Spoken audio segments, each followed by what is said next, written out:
Hi, I hope you're well, safe, and healthy. This week, this Shabbos, we read Parshas Vayigash, which is a culmination of a fascinating story, perhaps for sure, one of the most fascinating, if not perhaps the most fascinating story of the Torah, in my opinion. It's a very long story. I'll make it very short. Some of you know the story, some of you perhaps don't. As I mentioned often, that this video is sent to Jews of all different levels of knowledge of Torah.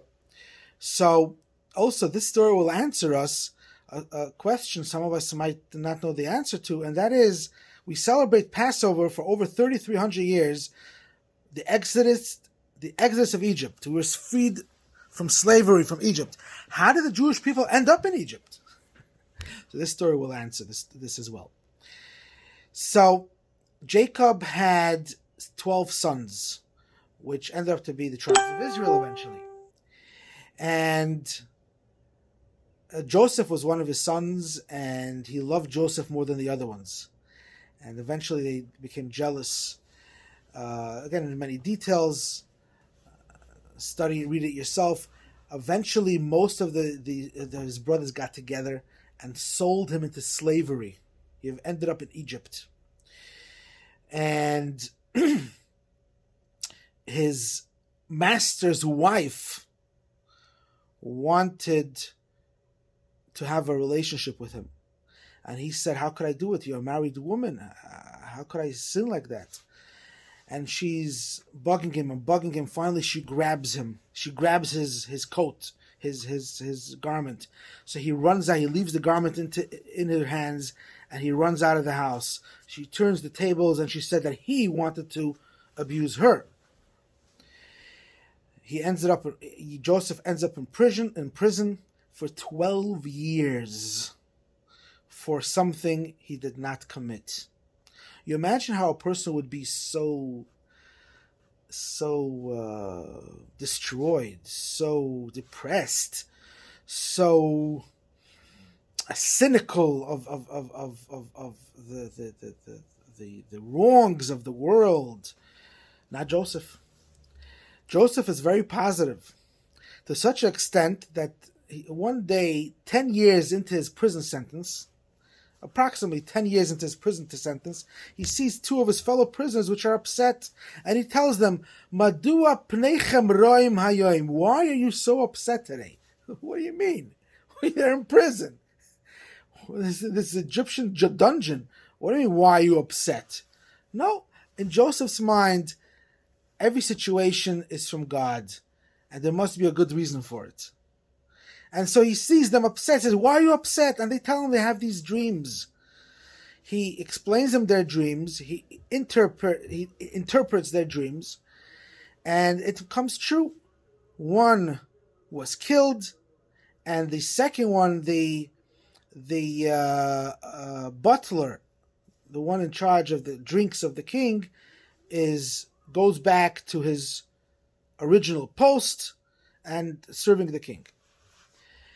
2 years pass, and the king, Pharaoh, has this very disturbing dream. And the butler tells Pharaoh, "You know what?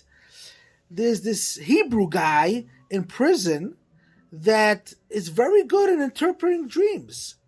He interpreted my dream and my buddy, and it came true." So Pharaoh takes out Joseph from prison and says, "I had these dreams. Help me. What do they mean?" And Joseph tells him that there will be 7 years of plenty, of abundance in Egypt, and then will come 7 years of famine. So what you should do is you should collect and store great amounts of food, of grain, for the years of famine.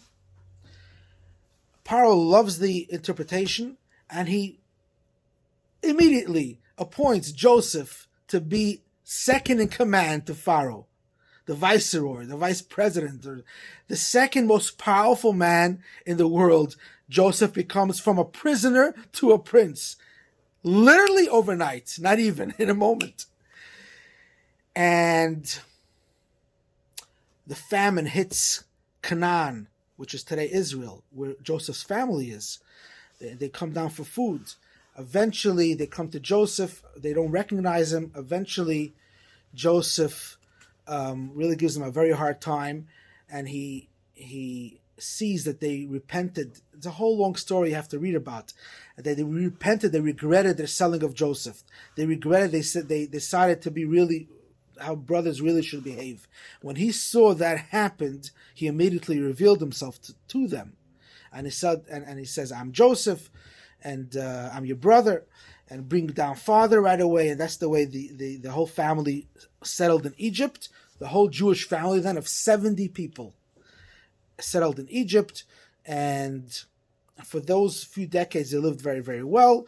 And sometime later they became enslaved, and thus 210 years later, they of the Jews being in Egypt, came the miracle of Passover, of the Exodus.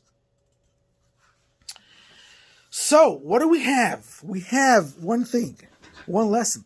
Joseph's positive attitude in languishing and suffering in prison. His determination that everything comes from God and must have a good purpose. And that gives him this upbeat attitude, to such an extent that when he sees his fellow prisoners, some Egyptians, not happy, unhappy in prison, he tells them, "Madua pneichem ra'im hayom?" Why are you upset, so to speak? How can I help you? What's wrong? This positive attitude and showing interest in another person is what leads Joseph from a prisoner to a prince, what saves that entire region from famine, including his own family, including the original Jewish family, which me and you are descendants of. All that comes from what? From the positive attitude of Joseph in a very difficult situation. The lesson is clear. All the best. Have a good Shabbos.